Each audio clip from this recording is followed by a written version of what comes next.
Ayeyarwaddy, I'm ready from AIS Class of 2021. I will be double majoring in political science and public health at UC Berkeley on a pre-med track this fall. Throughout high school, I took 10 APs in total. I self-studied psychology in my sophomore year. I took biology, modern world history, and environmental science at school and self-studied English language and conversation in my junior year.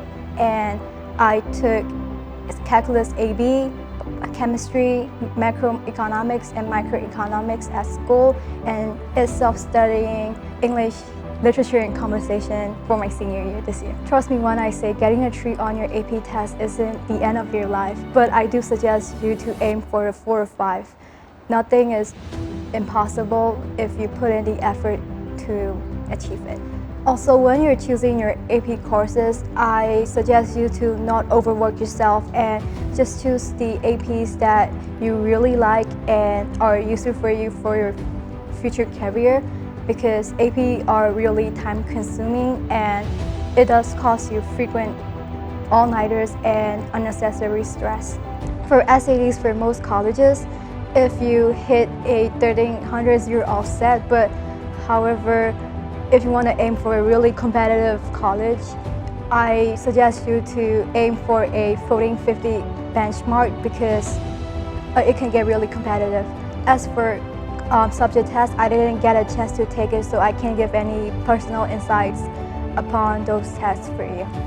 For TOEFL, hitting a 90 and above score is already impressive, but you don't actually need a TOEFL score to get into a decent college. However, if you're planning to take the test, I suggest you to practice on the speaking part of the test, because even though if you're a brilliant public speaker, you actually need practice to speak within the time limit of the test, and it does really impact your score. As for my GPA, I think I maintain a 4.11 for my unweighted GPA and a 3.92 for my weighted GPA. But you're all set if your GPA is above a 3.9, because that's a really pretty decent GPA score. I will get real about my college application process. I actually thought it would be a really easy and simple process, but it actually required a lot of work and all-nighters, because I actually submitted my application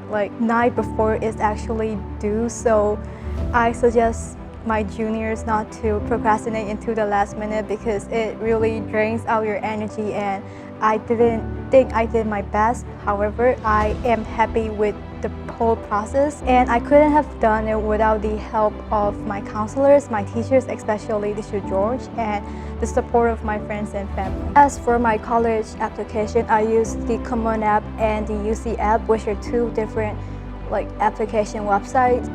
As for schools, the school suggests us to apply to at least 8 colleges so that we would have a higher chance of getting accepted. For me, I applied around 10 to 12 colleges, I believe so.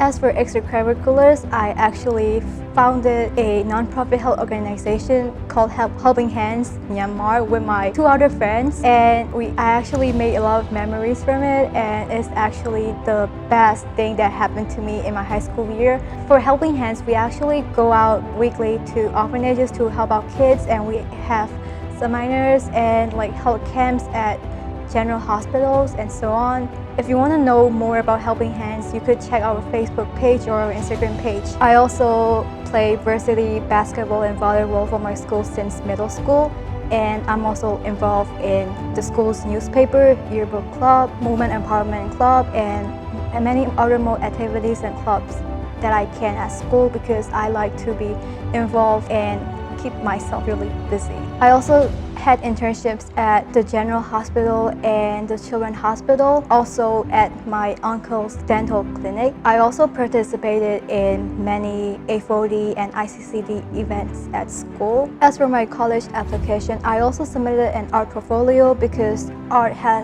plays a huge role in my life, and I have been painting since I was in elementary school. Yeah, even though I am not an art major, I did submit my art portfolio, and I think it actually helped me to express myself like aside my essays because I did put in a lot of effort in it and all my feelings into my artworks, and it did help boosted my college application. And I'm proud to say that I committed to UC Berkeley for my undergrad studies. Why UC Berkeley though? Number one, it's way cheaper than the other schools that I got into.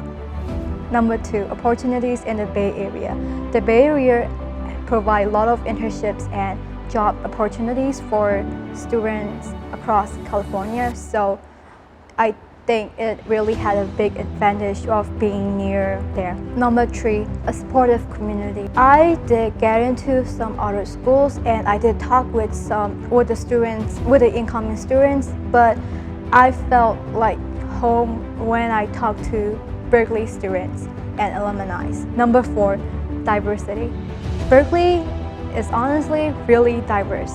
I believe that it's actually the most diverse college out there because it has many students from different socioeconomic backgrounds, ethnic backgrounds, and I believe that it's a really important factor. 5, an active campus. Berkeley is actually a hotspot for political movements. There is at least one protest, what I recall from, like every single week. And I would like to end this video with a note for future applicants. Whatever college it is, you should be proud of it. College admission is random and a rejection doesn't reflect your ability, but it is rather a reflection of the chaotic college admission going on behind closed doors. What really matters is what you make the most out of your college experience. I know that you will do amazing, and I believe in you. Good luck with your college application, and this too shall pass.